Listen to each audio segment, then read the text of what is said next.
2001 সালের 11 সেপ্টেম্বর মঙ্গলবার সেদিন বিশ্বব্যাপী দেখে এক বীভৎস ভোর।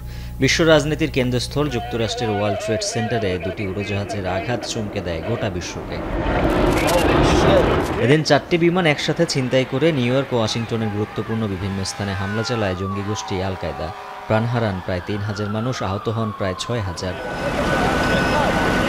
বিভিন্ন হিসেব বলছে 9/11 হামলায় যুক্তরাষ্ট্রের আর্থিক ক্ষতি হয়েছে প্রায় 1200 কোটি মার্কিন ডলার, যার মধ্যে ইন্স্যুরেন্স কোম্পানি পরিশোধ করেছিল প্রায় $950 কোটি ডলারের দাবিনামা। শুধু বিধ্বস্ত ভবন পরিষ্কার করতে ব্যয় করতে হয়েছে $75 কোটি। হামলা পরবর্তী সময়ে অর্থনৈতিক ক্ষতি প্রায় $12,500 কোটি।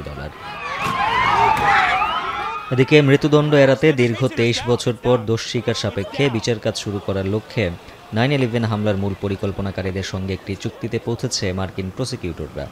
খালিদ শেখ মোহাম্মদ, ওয়ালিদ বিন আত্তাস ও মোস্তফা আল হাউসাউয়ের 3 জনেই নিজেদের দোষ স্বীকার করতে রাজি হয়েছেন। বিচারে মৃত্যুদণ্ড দেয়া হবে না এবং সর্বোচ্চ শাস্তি হিসেবে যাবজ্জীবন কারাদণ্ড প্রদান করা হবে এমন শর্তেই তারা ওই চুক্তিতে সম্মতি দিয়েছেন। 9/11 হামলার পর আল কায়দা ও সন্ত্রাসী গোষ্ঠীগুলোকে নির্মূল করতে মরিয়া হয়ে ওঠে যুক্তরাষ্ট্র। সন্ত্রাসের বিরুদ্ধে বিশ্বযুদ্ধে নামেন তৎকালীন মার্কিন প্রেসিডেন্ট জর্জ ডব্লিউ বুশ। মার্কিন নেতৃত্বাধীন এই অভিযানে যোগ দেয় আন্তর্জাতিক মিত্রজোট। 2001 সালের শেষ দিকে আফগানিস্তানে আগ্রাসন চালায় মার্কিন সেনাবাহিনী। আফগানিস্তানে যুদ্ধের মাধ্যমে নিজেদের ইতিহাসে দীর্ঘ যুদ্ধে জড়িয়ে পড়ে যুক্তরাষ্ট্র। তালেবান ও কথিত সন্ত্রাসী গোষ্ঠী আল কায়দাকে নির্মূলে এবং 9/11 হামলার মাস্টারমাইন্ড ওসামা বিন লাদেনকে হত্যার যুদ্ধেই সহযোগী হিসেবে অংশ নেয় ইউরোপীয় সামরিক জোট ন্যাটো।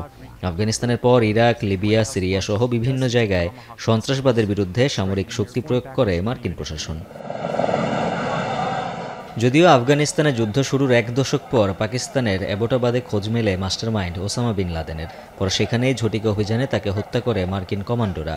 সন্ত্রাসবাদের বিরুদ্ধে যুদ্ধ অব্যাহত থাকলেও এখনও বন্ধ হয়নি আল কায়দার সন্ত্রাসী কর্মকাণ্ড। তৈরি হয়েছে ইসলামিক স্টেট IS নামে সন্ত্রাসী গোষ্ঠী। সন্ত্রাসী কর্মকাণ্ড ছড়িয়ে পড়েছে আফ্রিকায়ও। মালি, নাইজেরিয়া, কেনিয়া ও সোমালিয়ায় নতুন নতুন সন্ত্রাসী গোষ্ঠীর জন্ম হয়েছে, যাদের বেশিরভাগই আল কায়দা ও ইসলামিক স্টেটের প্রতি আনুগত্য। উজ্জ্বল হাফিজ, এখন বিশ্ব। কালার এক্সপার্ট, জর্জ স্যাপ এবং মাইল্ড অন হ্যান্ডস টেকনোলজি সমৃদ্ধ অরিক্স ক্রিস্টাল ওয়াশ আপনার লন্ড্রি এক্সপার্ট।